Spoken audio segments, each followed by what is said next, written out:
Hindi po yun na incidental. It's not a mere hitch ride. It is plano, well-planned, well-coordinated kasi yung may backup vehicle pa.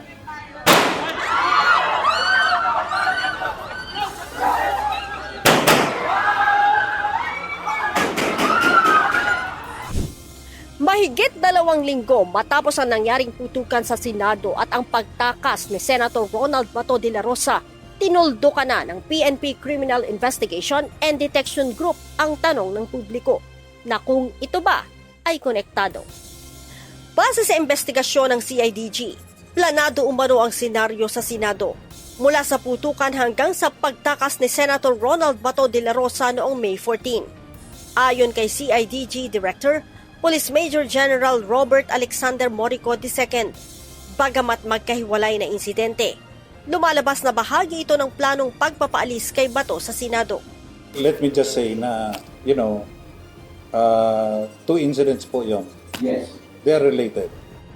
Sinabi pa ni Major General Morico, may malaking papel si Senator Robin Hood Padilla sa pagtakas ni Senator Bato. Siya ba yung master? Mastermind na ba? By indispensable cooperation. It will not happen without him. Tukoy na rin umano ng CIDG ang 5 pang individual na sinasabing kasabwat ni Senator Padilla sa pagplano at pagpapaalis kay Senator De La Rosa. Kabilang dito ang security officer ni Padilla na dating opisyal ng Armed Forces of the Philippines. You can see her doon sa CCTV footage nung habang, I think even the press that assigned in the Senate usually sees her na kasama. And she's the one na may nakasuot ng bulletproof vest doon. She was a former AAP personnel. And yeah, but the AAP, hindi ko but yung background niya lang, we are asking about the background. And foreign service officer po siya dati from the AFP. Ang employment niya, pumunta po sa Department of Foreign Affairs as a foreign service officer. Later on, naging security officer and staff ni Senator Robin Padilla.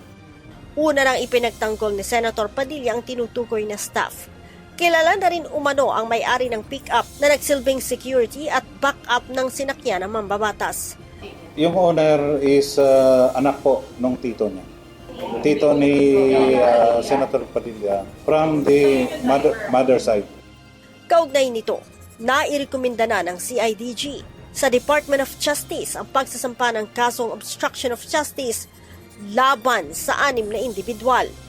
Tumangki naman ang pinuno ng CIDG na kumpirmahin kung sa mga mista ni Senator De La Rosa ang bahay na pinuntahan ng mga otoridad kahapon sa Parañaque at Bulacan. Nilinaw din ng general na mayroong dalang warrant of arrest ang kanilang mga tao sa pagsalakay sa Angeles City, Bulacan at Parañaque.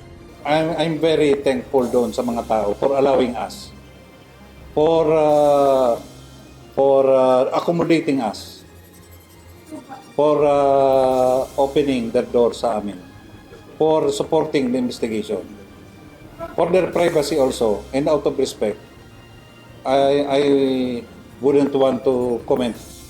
Samantala, naisilbi na ng Regional Civil Security Unit 11 at Police Regional Office 11 ang letter of revocation para sa mga lisensya ng baril ni Senator De La Rosa.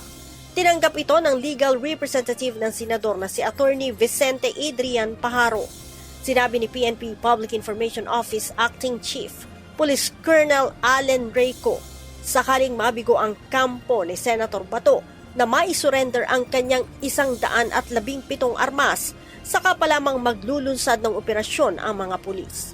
Immediately executory po yun, supposedly it should be subjected to confiscation. And the Philippine National Police can and may initiate legal police operations against the subject firearms.